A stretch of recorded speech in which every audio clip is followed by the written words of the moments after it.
Welcome, ladies and gentlemen, to the Last Wrestling Podcast, because if I have a wrestling podcast, I get to have faint hope. That's right, after the best buy-in they've ever done, we're going to be continuing our look at All Elite Wrestling's All Out 2019 event. They're not affixing the year, I am, because something tells me this is a name they're going to go back to in the future. Tonight in the main event, they will crown the first ever AEW World's Champion, or World's Heavyweight Champion, or just AEW Champion. I don't know, and I'm not entirely sure they do either. The AAA Tag Team titles will be on the line in a ladder match. We have a very personal grudge match spinning out of the worst thing AEW has done yet. And we will determine the other half of the Women's Championship first title match thingy. Number one contender doesn't really seem to fit, and other stuff will happen as well. The announcers quickly run down the card before we get to our first match of the evening, and it is a six-man tag, or a trios match. The first trio out is SCU, Kazarian, Scorpio Sky, and Christopher Daniels. They do their usual pre-match shtick, and they will be facing off against a boy, a dinosaur, and a little mascot thingy, I think. Okay, in all seriousness, I've never seen Marco Stunt wrestle. I know Jim Cornette hates him, which we're getting to the point now that's reason enough for me to like the guy. He'll be the cornerman for this match. Not sure I like the name Jungle Express. I think a boy and his dinosaur just works better. Jurassic Express probably rolls off the tongue a little bit better. That's cool. Also, who the fuck is Judas Dravin? That's not a name of anyone I recognize in this trio. So yeah, probably need to update that or change it or get a new account or something. I'm not entirely sure how that works because I'm the last human being on the planet without Twitter. One last really good thing I want to say before we go into the actual match. Whoever's doing the videos for these, they're actually showing the video package full screen, at least on my feed, and I love it. So far, two up, two down. Very, very well done for both teams. I hope that continues throughout the night. But let's get to it. First match, Tag Team Action, Jurassic Express versus SCU. Okay, that was kind of weird. First of all, after a great match, especially for an opening match, which needs to be high energy to get the crowd whipped up and convince them, okay, this is the main show now. Let's all start cheering. This was a beautiful canvas. SCU is a canvas upon which other teams can shine. And Jurassic Express certainly did here.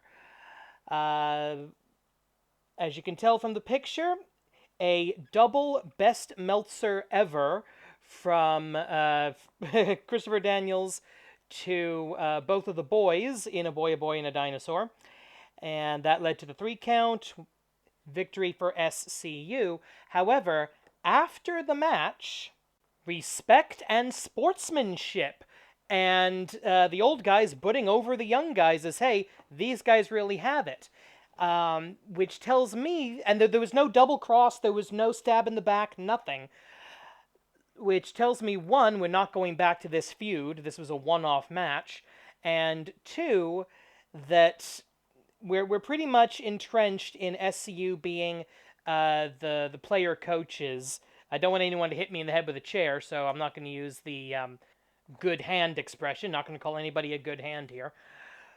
But a really good match, and it's interesting. They do seem to be keeping SCU as kind of tweeners, kind of not exactly face, not exactly heel, because that way they'll be able to work with pretty much any tag team that AEW wants to put over as they're establishing their tag team division, which is really smart storytelling. All in all, very, very positive. As for Marco Stunt, I think he's redundant. If you've got Jungle Boy, who already fulfills the little guy in the little guy, big guy tag team, you don't need Marco Stunt. So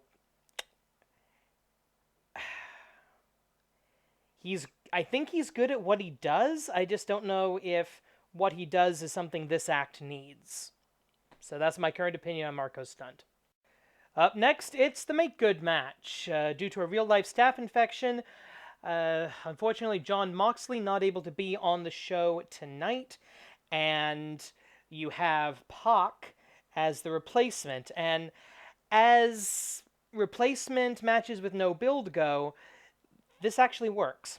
They did a really good video of Kenny Omega cutting a promo on Jon Moxley when one of either the camera guy or an intern or gopher or somebody says, Kenny, Moxley's out.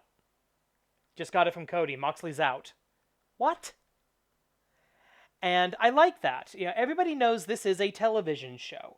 That's not breaking kayfabe. That's not pulling back the curtain. This is a TV show, and that means that somebody has to be recording these interviews. So I don't think Omega broke character when he had that sort of wait what reaction. Even if it's somebody you're mad at, you find out that they're injured, they're not going to compete. Your first reaction is going to be, eh? So don't have a problem with that. No build going into this, last minute replacement. Let's see what happens. That, ladies and gentlemen, is a very happy British man who just made Kenny Omega tap out to his signature submission move, the Brutalizer, which is basically a crucifix hold with an S grip across the nose. Not a great match, I'll be honest. I judge matches based on the storyline. I don't care if it's the best wrestled match in the world. I don't care if it's the best athletics, the best moves, the best holds. If I don't know who these guys are, and more importantly, if I don't know why they're fighting, then I'm not interested. And that's what this match was. And at no fault to either of the participants, because this was the Make Good match.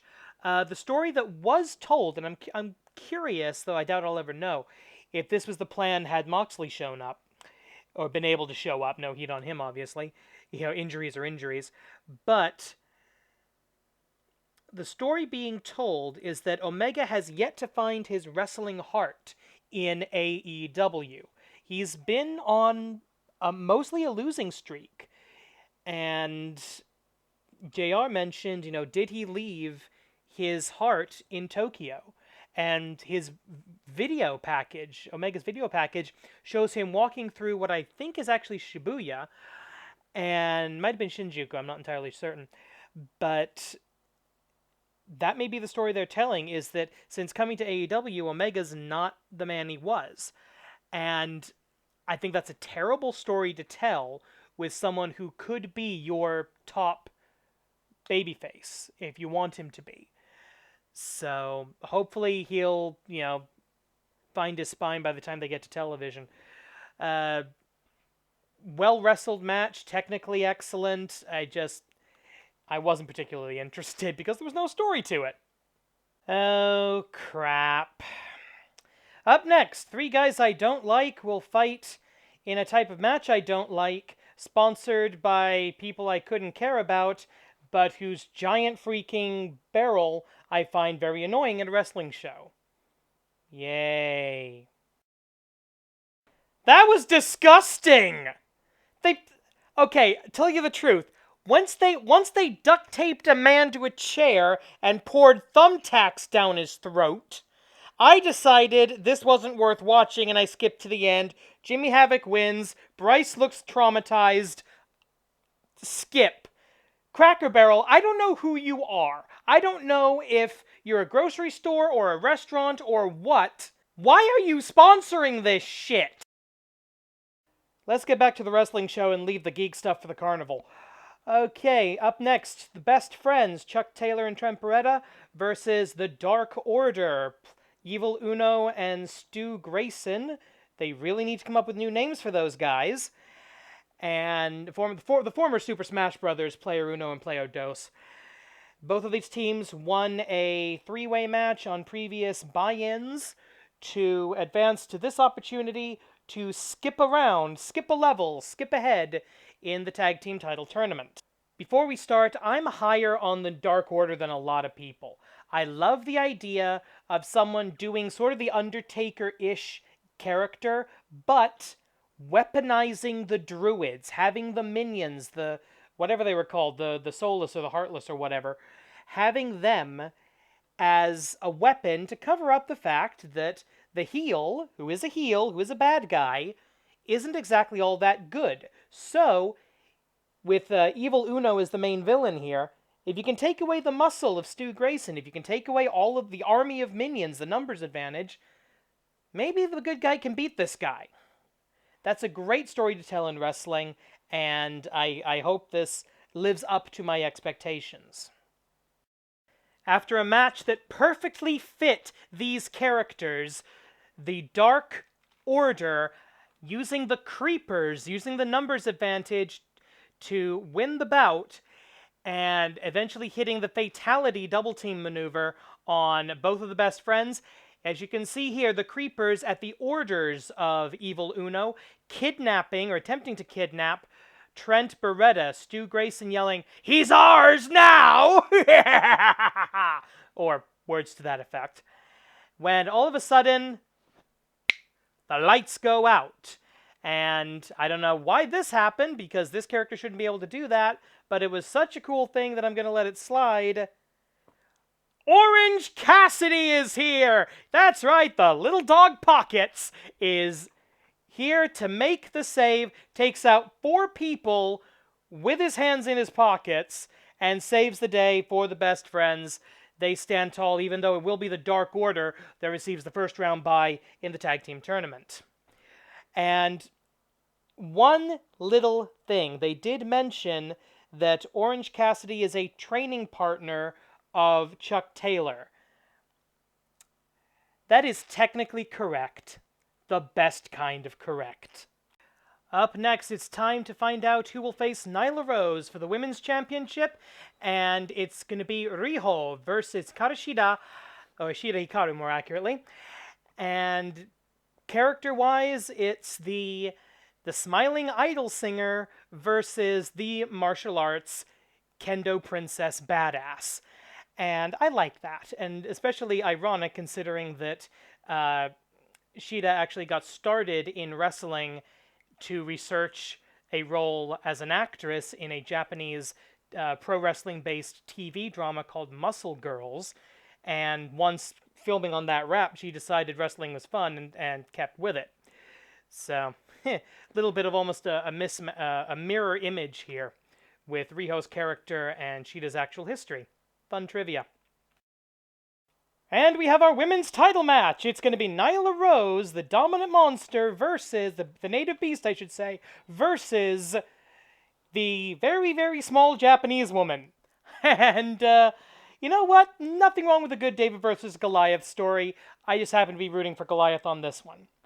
As for the match, if you're not familiar with Joshi wrestling or Japanese wrestling in general, then you're not going to like this. If you have some experience with Joshi Pro, then you're going to realize this was kind of a Joshi 101 match. It was all about fighting spirit. It was all about overcoming the odds. It was all about digging down deep.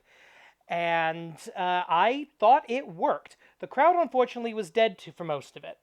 Now, I'd like to think that's because they were killed by the bullshit geek show that they just finished watching, but maybe not. I think AEW, not we, I'm AWL, not AEW, but I think AEW still needs to educate the audience, educate the fans on Joshi wrestling. I think the match on the 2nd of October, on the first episode of AEW on TNT, will be a fantastic match. I don't think that's going to be a problem at all. Up next, it's grudge match time, spinning out of the chair shot that caused me to skip the rest of the show. Shawn Spears, as you can tell from his fingers, formerly Ty Dillinger, going up against Cody. Now, they have done, aside from the stupid chair shot that damn near killed the man, they had done a good job telling a story here. Spears is personally and professionally insulted that his friend referred to him as a good hand, as a mechanic, as a player coach, and not a top-tier star. But he overreacts, attacks his friend, and now they're having a fight. Spears has also employed J.J. Dillon, I think it was. Tully. That was Tully Blanchard, as a coach, as a personal advisor, and Tully knows the Rhodes family better than anybody else. Former Four Horsemen, Dusty Rhodes and the Four Horsemen, legendary feud, that's sort of being carried on unto the second generation. Now, one of the video clips that we saw going into this was a contract signing at the AEW offices. And one of the stipulations that was added to the match is that Cody can only have one person in his corner. Spears will have Tully, but Cody can only choose one person. Will it be Brandy? Will it be his dog? Will it be MJF? Will it be, Diamond Dallas Page? Could be anybody. So, huge grudge match, and I'm going to give this a fair shot. Okay, before we talk match, we got to talk entrances. Beautiful, cold, silent, at least for the first half or so, entrance by Shawn Spears. He comes down looking almost kind of like the Whisper, meditating in the chair practically. This is the same chair he hit Cody with on his way to the ring. And then we see those eyes, these White Walker-esque eyeballs of Shawn Spears, the Iceman, the man with no remorse, no regret for the dark deeds that he has done. Love it. Great for establishing the character as something other than 10, 10, 10, 10. And then Jim Cornette threw a brick through his television.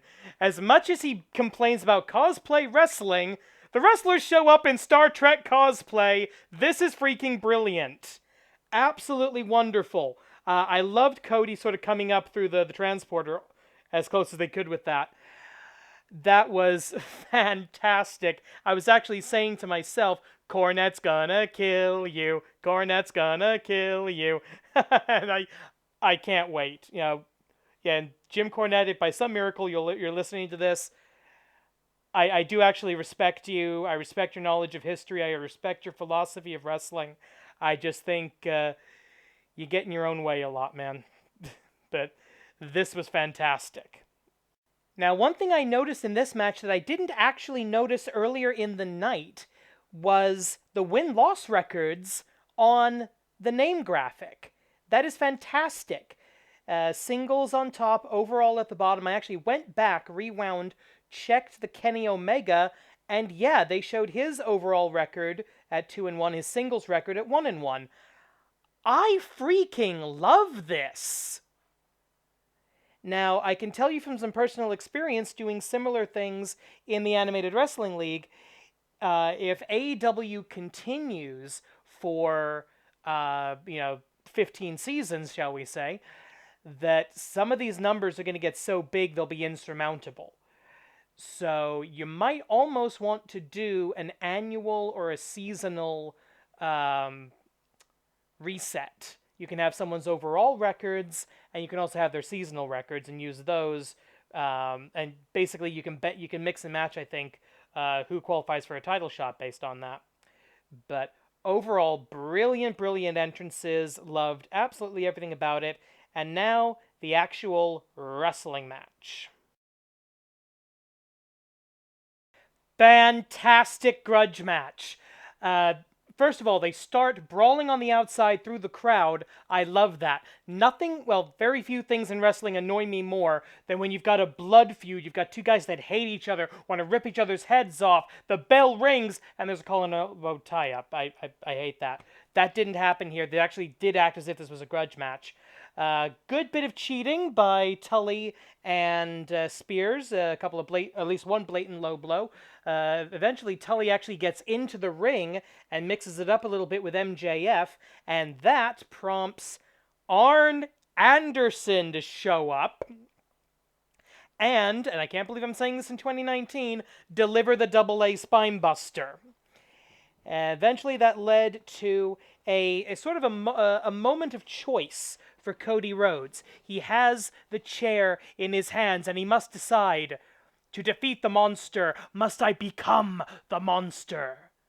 No. He throws down the chair, hits his father's bionic elbow, hits the disaster kick into the chair, into spears, and finally, Crossroads 1, 2, 3. Absolutely fantastic finishing combination by Cody, and this was the match that it needed to be. Very, very good. And no betrayal by MJF at the end, though they did kind of tease that a little bit. Well done to all involved. Up next, it's ladder match time for the AAA tag team titles. And I love that AEW, at least until they have tag titles of their own, is allowing other companies to have their belts defended in AEW. I'm very curious, once the full set of AEW titles are established, if this is going to continue. Frankly, I hope it does. Because one of the things I get annoyed with WWE about is their stubborn refusal to acknowledge the rest of the pro wrestling industry. So, here we go. Lucha Brothers, Young Bakusu. Stay safe, guys. I'm not usually a big fan of ladder matches unless there's a specific story that you are trying to tell, and there really wasn't here. It was basically, you've got two really popular babyface tag teams, and let's smash our action figures together and see who would win, Batman or Superman. And well, you can certainly get an entertaining spectacle out of that doesn't really lend itself to a narrative structure. Until somebody turns evil. And I don't think this was intended as an actual heel turn for the Bucks. I think it was intended to be an accident. But you had the standard ladder match spot of one member of each team on the ladder, punching each other, so they can hopefully get to the belt, blah, blah, blah. When this happens. That's right. The mask comes off. We don't get a good shot of Pentagon's face, luckily enough. We see more than I would prefer to see, but that got probably the biggest booing reaction that we've seen all night. And it was for the Young Bucks, which I wouldn't have predicted going into this. In the end, however, the Lucha Brothers pick up the victory as seen previously. And then the plot sort of happens as two men in presidential masks, Bill Clinton and JFK, come out and attack the Lucha Brothers, who stayed standing on the ladder for about 2 minutes, despite the fact two strangers jumped into the ring because the script required them to be idiots. Not a huge fan of that. The two guys remove their masks, and it's these guys. Fortunately for me, the crowd was ahead of everybody on this and was chanting LAX, LAX as soon as these guys showed up. And I'm going to take the crowd's word for it because I have no idea who these guys are. I have not watched TNA in years. To me, LAX is Homicide, Hernandez, and Conan. I have no idea who these guys are, so this surprise fell completely flat with me. But hopefully this will be the next feud for the Lucha Brothers, and maybe these two teams will both be in the tag team tournament. Who knows? We then get a video package and this graphic here about the next pay-per-view, which is scheduled for November 9th. Looks like the big thing in October is going to be their television debut. That's fair. Still no final word on how many pay-per-views a year we're going to get out of this group, but hopefully it's less than 12, because the last thing AEW can afford to do is oversaturate their market. And with that, it is time now for the main event of the evening, Hangman Page, Chris Jericho for the AEW World's Championship. And I just realized, I don't know if there's going to be a time limit for this match, but in the event of a time limit draw, who's the champion? Well, hopefully they'll just say this match is scheduled for one fall with no time limit. Prediction. I predict they're going to go with Jericho. if I was booking this, I would probably go with Hangman. Actually, no. Jericho. It's hard. Hangman. If you want a babyface champion, you go with Hangman. If you want a young champion, you go with Hangman. If you want to avoid being seen as a TNA style wrestling retirement home, you go with Hangman. But if you want the biggest name you've got right now, you go with Jericho. If you want one of the best promos you've got, you go with Jericho. If you want someone you can transition to a babyface champion relatively quickly, you go with Jericho. So, on average, I'm going to say I think they would go with Jericho, and I would probably be easily talked into doing that myself. And the horse you rode in on. Okay, before we get to the match, and fun entrance time. Wow. Hangman Page comes out on a freaking horse in Chicago. This must have been a logistical nightmare. And I do love that his record graphic does list him as the 2018 Casino Battle Royal winner, because that's what got him into this match in the first place. He is also undefeated and has never competed in a tag team match. Interesting to note. Jericho, on the other hand, gets nothing special aside from a note that he is undefeated in AEW, which would be a lot more impressive if he had had more than one match. We get a very nice formal set of ring introductions, and the referee gives the official instructions to the competitors saying that they understand the importance of the match and that she wants a good, fair, clean fight, and she will be calling it right down the middle, which is kind of like saying, by the way, I do intend to actually do my job. We have a confirmation that, one, this is a world championship, not a world's heavyweight championship, and that this match has no time limit. In other words, there must be a winner. JR mentions it's the first time a woman has ever been assigned to officiate a main event of a pay-per-view for a world title. I have no idea if that's true, but sounds good to me. I wish they'd gone a little more ceremonial with the start of the title match, but we can't all be Dragon Gate, now can we? Well, so much for Adam Page. Chris Jericho wins clean with the Judas effect, and 1, 2, 3, and I don't think we'll be seeing Adam Page again, or at least if I was booking this, I'm not booking this guy for a while, or at the very least, he's going right to the bottom. Nothing was done to protect Page. He wasn't built up going into this. This is probably the correct decision, but it did kind of end the show on a bit of a downer. And I'm sorry, this match just didn't do it for me. There was, as I said, very little build for Page going into this. Very little story in the match itself. Mostly it was a case of two guys doing a by-the-numbers, post-2010 professional wrestling match. It had almost a WWE-esque feel to it. Now, if they're going to use that as... Chris Jericho is, they can't say WWE guy exactly, but Chris Jericho is the old school, he's yesterday's news, he's washed up, he's boring, and they want to use the fact that, they want to use that as a way to make him a heel, kind of the way Miz became a heel after that one episode of Talking Smack. Anybody remember that? Then I could see that working. But as it stands, we've got a heel champion, the money's in the chase, and right now, I don't think they've got anyone chasing, so they're going to have to do that on television, come up with, hopefully, a solid method to determine a number one contender, rather than, it's your turn. So a bit of a flat finish to what was otherwise a very good show, and that's as good a segue to final thoughts as I'll ever find, so, final thoughts. I'm impressed. This was probably technically and story-wise the best show AEW has put on. It's been very extended storytelling because I've only had a couple of shows spaced out over the course of a year now. And they brought a few chickens home to roost. They set up quite a few things for the future. We've got a women's title match I'm looking forward to. We've got a tag team tournament I'm looking forward to. And we've got absolutely nothing in the singles division.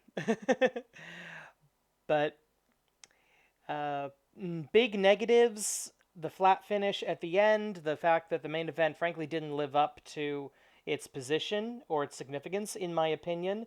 I would have been much happier with, say, um, Kenny Omega versus Pac, which I believe was the original plan for the main event before everything went wrong. Or even Omega Jericho, doing that rematch would have been better.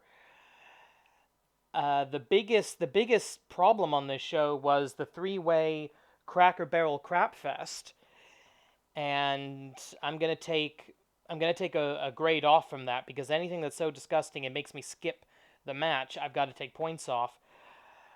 Now, I will say I don't hate all hardcore wrestling, but if you're going to do a weapons-filled bloodbath geek show, then there better be a reason for it. The case I like to give is the first ever Cierro Miedo match at the first Ultima Lucha in Lucha Underground. That was a bloody, weapons-filled, almost disturbing to watch spectacle, but it made sense because it had had a season's worth of build. It had, multiple months, 25 or 26 weeks or whatever, worth of build. So you can excuse it when it makes storyline sense and it's on a big stage. This was on a big stage for AEW, but it made no storyline sense. These three guys were in a trios match and they lost and they're pissed at each other, so they're going to pour thumbtacks down somebody's throat. Blah. So with that being the major screw up, one technical issue. I mentioned earlier the audio, that they seem to have fixed most of the audio problems. That actually did creep up a little bit with some of the audio levels. But I did notice a couple times they had the wrong name on the graphic on the lower third. That is an unexcusable error. And we also had one match being announced as 15 minutes and then 20 minutes, and it was awkward. So they've still got a few kinks to work out, but a lot less than they had a year ago. Yeah, a year ago, remember, they had a show that they had to cut the main event down to about 45 seconds before the pay-per-view window closed. That was not a problem this time. They've got their timing down. They've got most of their audio problems fixed. A lot of the visual aspects are good. They're still doing really good entrances. They've got a lot, and they're starting to tell stories. They're starting to tell stories that make sense. And if they can do all that, the in-ring stuff will come. They've got the talent for that. But now we've got Chris Jericho as our champion. Hopefully, the first couple of months of AEW television will be about building a challenger, finding your ace, finding your babyface main good guy. I'm not sure who that is right now. Maybe it's Omega. I don't want it to be Cody necessarily, but it's got to be somebody. They got to find maybe it's Moxley. They got to find their babyface challenger who will hopefully be their, I hate to say it this way, but their Hogan, their main champion. And I'm a lot more optimistic about AEW than I was when I started this mess. Final grade for the show, B+. I believe this is the highest grade I've ever given an AEW show. Starting from A+, basically I'm just taking a full grade off for the Cracker Barrel Crapfest, and the rest of the technical issues that they had really weren't a big deal. And I'm not going to completely decimate a show just because the main event happened to be a corner that they were backed into and couldn't really work their way out of. Thank you very much for watching. Please like, share, subscribe, enable notifications, etc., etc. And catchphrase sign off.